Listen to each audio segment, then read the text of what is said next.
Umbhalo wencwadi ekhuluma ngesigameko sokushona kowayengunozinti we-Orlando Pirates neBafana Bafana uSenzo Meyiwa uthi ufuna ukubona isiphetho saleli cala njengoba konke okwenzeka kulona kungekhona-ke akuthola ngesikhathi enza ucwaningo.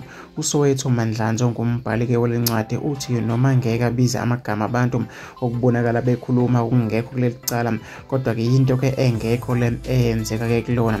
Uveze ukuthi ngesikhathi enza ucwaningo wakhuluma nabantu ababesendlini ngelanga lesigameko kwadutshulwa ngalo Senzo. Kubona-ke uthe uKelly Khumalo kuphela angakwazanga ukukhuluma naye. Imizamo yokuthola uKelly ayiphumelelanga, akukho-ke engakwenzanga ukuthi-ke ngikwazi ukuthola uhlangothi lwakhe, kodwa-ke yonke imizamo ayiphumelelanga.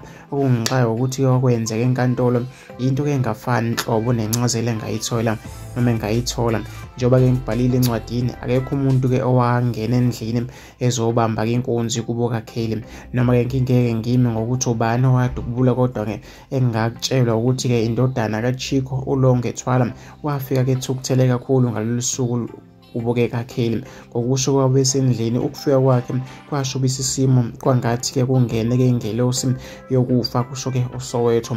Uthe ngisho kamaselula abo bonke ababesendlini ayikho-ke yathathwa njengoba-ke kuthiwa kwakubanjwa-ke inkunzi. Ngisho-ke ekaSenzo uthi-ke wakhonjiswa yona, uthe waze wanikwa-ke yona ukuthi kayivule ukuze kathole imininingwane kuyona ngebhadi-ke lonozinti wayesebenzisa-ke isithupha sakhe ukuyivula, ngakho-ke kwaba lukhuni ngoba-ke wayengasekho emhlabeni. Nangela ngashona ngalo Senzo kuthiwa-ke kwakusanda kuba nesixwayiso sokuthi lungabanjwa ucingo uma kufuna ulongwe. Nesimo kuthe-ke sasingesihle phakathi kaSenzo noKelly.